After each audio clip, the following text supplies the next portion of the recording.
아멘. 제가 부산에서 신학교 다니면서 겪은 일입니다. 저보다 몇 년 선배였는데 이 신학과에 침투한 이단 세력이라는 것이 밝혀진 적이 있습니다. 학생들이 교수님들에게 이 사실을 신고했고 교수회에서는 사실을 확인해서 퇴학을 처리한 일이 있습니다. 신천지였는지 분명하게 기억은 나지 않지만 이단 세력에서 또 신학교에 무려 신학교에 이단 학생을 침투시키려고 한 겁니다. 이렇게 오랫동안 사람을 키워서 그렇게 침투시켜서 이후에 목사와 교회들을 회유하려고 한 것이죠. 이런 악한 의도를 생각해 보니까 얼마나 이들이 교활한지 참 큰 충격을 받았던 일이 있습니다. 오늘날에도 우리 곁에 이렇게 다른 신을 섬기게 하려는 그러한 교묘한 일들이 있습니다. 오늘 본문은 어제 말씀에 이어지는 말씀입니다. 어제 본문은 다른 신을 섬기지 말라 이런 말씀으로 끝났는데, 오늘은 그렇게 다른 신들을 섬기게 하려는 사람들이 있을 때에는 어떻게 해야 하는지 말씀하고 있습니다. 오늘 말씀을 통해서 우리를 미혹하고 또 죽음에 이르게 하는 사탄의 세력에 대해서 경계하고 올바르게 대처하는 지혜를 얻기를 바랍니다. 이래서 5절 말씀에 거짓 선지자들에 대해서 말했습니다. 거짓 선지자나 꿈꾸는 자가 일어나서 이적과 기사를 보일 수도 있습니다. 그런데 이들이 행하는 이적과 기사가 다른 신을 섬기도록 하는 그런 의도가 있습니다. 악한 영들도 이적과 기사를 보일 수 있습니다. 모세가 바로 앞에 갔을 때 애굽의 마술사들도 모세와 같은 일을 행했습니다. 신기한 능력을 발휘합니다. 모세가 지팡이를 던져서 뱀이 되게 하자 애굽의 요술사들도 똑같이 했다고 했습니다. 사탄과 악한 영들도 신기한 능력을 나타낼 수 있습니다. 선교지에 나가보면 이런 일들이 참 많다고 합니다. 선교사들이 아프리카 부족을 찾아가서 악한 영들과 능력 대결을 해야 하는 그런 일들도 있습니다. 사탄은 복음을 듣지 못하고 현대 문물을 접하지 못한 사람에게 이렇게 신기한 능력을 보여줌으로써 복음이 들어오지 못하고 또 영들에 대해서는 두려움을 갖게 합니다. 그런 작전을 펼치고 있습니다. 그런데 신기한 것은 대한민국과 같이 좀 발전하고 문물이 있는 곳에서는 또 다른 전략을 쓰고 있다는 점입니다. 우리나라처럼 과학과 기술이 발전한 곳에서는 과학과 기술을 맹신하게 하는 그런 방법을 씁니다. 그래서 과학이라고 하면 신앙도 좀 미개한 것으로 보이게 하는 것입니다. 그래서 오늘 우리 사회에서 거짓 선지자와 꿈꾸는 자를 특정해 본다면 과학 외에는 어떠한 신앙과 믿음을 인정하지 못하게 하려는 그러한 부류도 포함되겠습니다. C.S. 루이스가 쓴 스크루테이프의 편지를 읽어봐도 사탄의 전략이 크게 두 가지라고 합니다. 사탄이나 영적인 존재와 능력에 대해서 조금도 생각하지 못하게 하는 방법이 있고, 그리고 영적인 존재들에 대해서 크게 두려워하게 만드는 방법입니다. 루이스 입장에서 볼 때는 우리는 전자이고 또 아프리카는 후자인 것 같습니다. 예전에는 악한 영들이 신기한 일들을 행하고 신자들도 미혹하는 그러한 경우가 종종 있었습니다. 사탄도 성령님의 역사를 흉내내면서 신자들을 미혹했습니다. 모세가 했던 것과 동일한 능력을 발휘했던 애굽의 마술사처럼 유사한 모습을 보여주었습니다. 여러분, 이단에 빠진 사람들을 보면 좀 이상하다는 생각을 당연하게 하게 됩니다. 우리가 보기에 좀 조잡하고 말도 되지 않는 교리를 가지고 있는데도 불구하고 사회에서 인정받고 좀 똑똑하다고 하는 사람들도 거기에 있기 때문입니다. 도무지 논리와 상식이 없어 보이는데 많은 사람들이 이단에 넘어갑니다. 그 이유는 악한 영들이 능력을 발휘하기 때문이죠. 요한계시록에 보면 사탄이 삼위 하나님을 모방합니다. 흉내냅니다. 악한 영들의 역사도 그러합니다. 사람들을 미혹하는 신기한 일들이 동반되는 경우도 있습니다. 그런데 이러한 이적과 기사에 넘어가지 말아야 합니다. 왜냐하면 그 결과가 완전히 다르기 때문입니다. 2절 말씀입니다. 그가 내게 말한 그 이적과 기사가 이루어지고 너희가 알지 못하던 다른 신들을 우리가 따라 섬기자고 말할지라도, 이적과 기사를 보여주면서 하나님이 아닌 다른 신을 섬기자고 하는 겁니다. 사탄은 현대화에 노출된 한국 교회에 다른 이적과 기사를 사용하는 것 같습니다. 그것은 과학입니다. 과학이라는 이적과 기사를 사탄이 사용하기도 합니다. 과학을 통해서 자신의 존재는 사탄이 조용히 숨기고 믿음과 기도를 맹신으로 치부하게끔 만드는 그러한 전략을 사용합니다. 저는 과학이 무익하거나 악하다는 말씀을 드리는 것이 절대 아닙니다. 제가 과학을 싫어하는 것이 아닙니다. 너무너무 좋아합니다.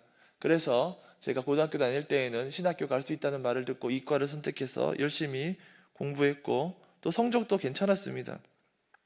하나님이 만드신 세상을 과학적으로 탐구하는 것이 필요합니다. 그러나 과학을 사용해서 하나님을 부정하는 일들이 있다는 것도 알아야 됩니다. 그런 것들을 경계해야 한다는 말씀을 드리는 것입니다. 심지어는 현대의 목사들도 과학이라는 유혹에 많이 넘어갔습니다. 그래서 빅뱅이나 진화론과 같은 이런 과학적인 이론들이 증명되었다고 하면서 역사적으로 실제 했던 것이라고 가르쳐야 한다는 목사들도 있습니다. 현대교회에서는 성도들에게 이런 빅뱅이나 진화론도 병행해서 같이 가르쳐야 한다고 주장합니다. 저는 실제로 그런 목사도 만나봤고 그런 주장을 수용하라는 권유도 받아봤습니다. 성도들에게 과학과 성경을 함께 받아들이도록 가르쳐야 한다는 것입니다. 146억 년 전에 빅뱅이 있었고 진화론도 맞고 성경도 맞고 그렇게 다 가르쳐야 한다는 것이죠. 또 이렇게 주장을 하는 성도님들도 만나보았습니다. 여러분, 세상이 우연하게 폭발로 만들어졌고 단세포 생물이 오랫동안 진화를 거쳐서 사람이 되었다는 이런 무신론적 주장과 하나님의 창조가 어떻게 병행할 수 있을까요? 여러분, 우리가 과학이라고 하지만 과학이 우리의 삶을 설명하지 못하는 일이 너무나 많다는 것도 함께 생각해 보아야 됩니다. 태양빛이나 에너지가 어떻게 우리에게 전달되는지 과학이 분명하게 아직도 설명하지 못하고 있습니다. 분자 이하의 세계에 대해서 잘 모릅니다. 담임 목사님이 어제도 저를 앉혀놓고 퀀텀 피직스를 많이 설명해 주셨습니다. 양자역학이 이렇고 저렇고 한데 너무 신기하지 않느냐 설명해 주셨습니다. 너무 어려운 말씀을 하셔가지고 제가 다 이해를 하지 못했습니다만 이 영역에는 미지의 영역이 참 많구나, 내가 알지 못하는 것도 참 많고 우리 담임 목사님 너무나 똑똑하시구나 그런 생각을 많이 했습니다. 양자역학이 어디까지 영향을 미치냐 하면 인문학까지 영향을 미친답니다. 종교까지도 영향을 줄 수 있는 것이죠. 이렇듯 이론 물리학으로 들어가면 알지 못하는 것들이 너무나 많고 우연의 영역도 배제할 수가 없게 됩니다. 그런데 어떻게 세상의 기원을 과학이 모두 설명할 수 있겠습니까? 빛의 속도보다도 빠르게 확장되는 우주를 모두 안다고 자부할 수 있습니까? 잠언에서 말씀하는 것처럼 우리가 하나님의 말씀대로 자연을 알아가고 연구해야 됩니다. 과학을 통해서도 하나님을 발견하고 감격해야 됩니다. 그런데 과학이나 기술이 하나님을 대적하는 것이 된다면 그것도 사탄과 악한 영들의 작전이고 이들이 기뻐하는 일일 것입니다. 5절 말씀입니다. 그런 선지자나 꿈꾸는 자를 죽이라. 이는 그가 너희를 애굽 땅에서 인도하여 내시며 종되었던 집에서 속량하신 너희 하나님 여호와를 배반하게 하려 하며 너희 하나님 여호와께서 너희에게 행하라 명령하신 도에서 너를 꿰어내려고 말하였음이라. 너는 이같이 하여 너희 중에서 악을 제할지니라. 모세는 이런 꿈꾸는 자나 선지자를 단호하게 죽이라고 했습니다. 신명기의 말씀은 오늘날로 하면 당시의 권징조례입니다. 구약시대에 종교재판이 있었는데 사형이 실제했습니다. 이스라엘 나라도 나라로 존재했고 영적인 전쟁은 실제 정복전쟁으로 행해졌습니다. 칼과 창을 들고 이 땅을 차지해야 했습니다. 구약시대에는 그랬습니다. 영적인 것을 실제로 보여주는 그러한 시대였습니다. 그런데 오늘날은 그렇지 않습니다. 왜냐하면 모든 영적인 복들이 예수님 안에서 성취되었고 또 약속되었기 때문입니다.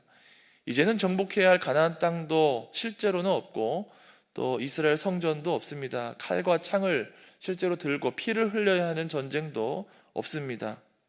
부활하신 예수님이 우리에게 하나님의 말씀과 성령님과 교회를 주셨습니다. 하늘에 있는 하나님의 나라가 이 땅에 이루어지도록 해주셨습니다. 그리고 우리도 천국이 이 땅에 이루어지기를 원하며 기도하고 영적인 전쟁을 하게 되었습니다. 에베소서 6장 12절 이하입니다. 우리의 씨름은 혈과 육을 상대하는 것이 아니요 통치자들과 권세자들과 이 어둠의 세상 주관자들과 하늘에 있는 악의 영들을 상대함이라. 그러므로 하나님의 전신갑주를 취하라. 이는 악한 날에 너희가 능히 대적하고 모든 일을 행한 후에 서기 위함이라. 예수님이 주신 나라에서는 칼과 창이 아니라 하나님의 전신갑주를 입고 영적인 전쟁에 돌입하게 되었습니다. 말씀의 칼을 가지고 생명을 구하는 일을 하게 된 것입니다. 그래서 우리가 말씀을 가지고 사탄의 교묘한 전략을 분별하고 파헤치면서 생명을 구해 나가야 됩니다. 그런데 오늘날 자기가 하나님의 말씀을 받았다라는 사람들도 있습니다. 너무나 많습니다. 그 중에는 신사도 운동이라는 부류도 있습니다. 거기서도 하나님의 말씀을 들었다고 하면서 따르라고 하는 일들이 있습니다. 어떻게 새로운 계시를 주장하는 사람들이 나와서 우리를 미혹하게 할까요? 이런 일들이 발생하면 어떻게 해야 할까요? 구약시대 같으면 종교재판을 열어서 사형에 처해질 것입니다. 그런데 오늘 이런 일이 발생한다면 교회에 신고하면 되겠습니다. 교회 치리회를 통해서 비진리가 드러나고 교회 밖으로 추방될 수 있도록 해야 됩니다. 만약에 우리가 영적으로 분별하지 못하고 이런 비진리를 교회 안에 가만히 내버려 두면 교회가 타락하게 됩니다. 그래서 오늘 말씀에서 단호하게 죽이라고 했던 것처럼 비진리를 주장하는 이들의 미혹에 대해서는 단호하게 정죄하고 또 그 사람에 대해서는 진리로 돌아오게끔 권하고 기도해야 될 것입니다. 우리 교회가 가지고 있는 헌법책에 보면 권징조례라는 부분이 있습니다. 여기에 보면 성경에 위배되는 이단적 주장과 행위에 대해서 단호하게 정죄하게 되어 있습니다. 그냥 두는 것이 좋은 것이 아닙니다. 우리의 믿음과 신앙을 대적하고 공격하는 것에 대해서는 공적으로 추방하는 것이 바른 신앙을 가진 신자의 태도입니다. 6에서 11절에서는 가족과 같은 이들도 우리를 미혹할 수 있다고 했습니다. 6절 7절 말씀입니다. 내 어머니의 아들 곧 내 형제나 내 자녀나 내 품의 아내나 너와 생명을 함께하는 친구가 가만히 너를 꾀어 이르기를 너와 내 조상들이 알지 못하던 신들 곧 내 사방을 둘러싸고 있는 민족 혹 내게서 가깝든지 내게서 멀든지 땅 이 끝에서 저 끝까지 있는 민족의 신들을 우리가 가서 섬기자 할지라도. 제가 신대원 시절 전도사로 함께 근무했던 그런 목사님이 있는데 당시에 사귀었던 자매가 있었는데 알고 보니까 이단이었습니다. 그래서 바로 헤어지고 마음을 확실하게 정리하는 모습을 보았습니다. 그 당시에 이 전도사님이 그 시절에 권사님이 주시는 밥을 무한 리필하면서 잘 드셨던 그런 기억이 있습니다. 악한 세력들이 신학교에 침투하려고 하는 일도 보았고 가깝게 접근해서 미혹하려고 하는 것도 보았습니다. 이런 일들이 발생하면 당사자나 공동체 일원이 힘들어지는 것이 사실입니다. 그럼에도 불구하고 단호하게 대처해야 됩니다. 8절 9절 말씀은 같이 한번 읽어보겠습니다. 너는 그를 따르지 말며 듣지 말며 긍휼히 여기지 말며 애석히 여기지 말며 덮어 숨기지 말고 너는 용서 없이 그를 죽이되 죽일 때에 내가 먼저 그에게 손을 대고 후에 뭇 백성이 손을 대라. 초대교회에는 말시온이라고 하는 이단이 있었습니다. 말시온은 구약의 하나님을 부정하고 신약의 하나님만을 사랑의 하나님이라고 해서 인정했습니다. 그리고 구약을 많이 인용했던 신약 성경도 다 부정했습니다. 그렇게 하나님의 공의와 사랑을 상반된 것으로 보았습니다. 말시온의 아버지가 있었는데 그 아들의 잘못된 믿음을 많이 권고했습니다. 하지만 결국에는 말시온이 돌아오지 않았습니다. 아버지가 아들을 종교 재판에 세웠고 말시온은 이단으로 정죄되었습니다. 후대의 교회 역사가들은 말시온의 아버지가 한 행위에 대해서 평가했는데 아들보다 하나님을 더 사랑했다는 것입니다.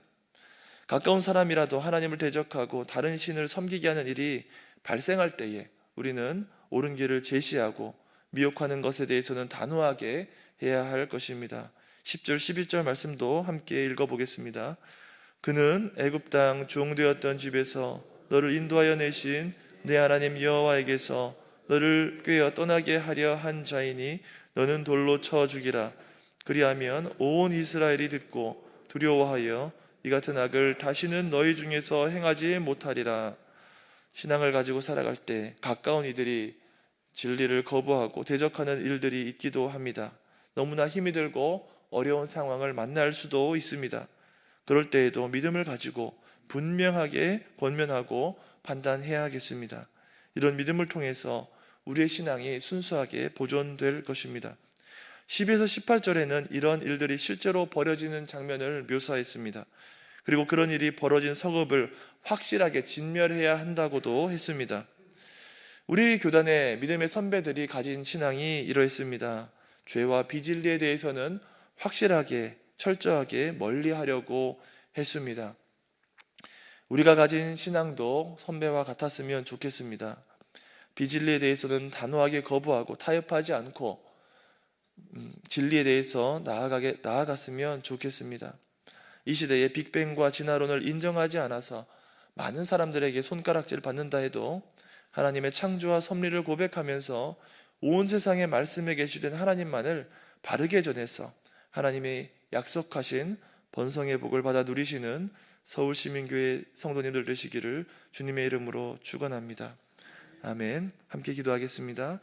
하늘에 계신 우리 아버지, 아버지의 이름을 거룩하게 하시며 아버지의 나라가 오게 하시며 아버지의 뜻이 하늘에서와 같이 땅에서도 이루어지게 하소서.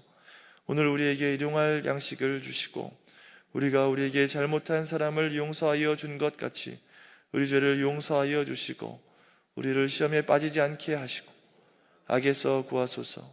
나라와 권능과 영광이 영원히 아버지의 것입니다. 아멘.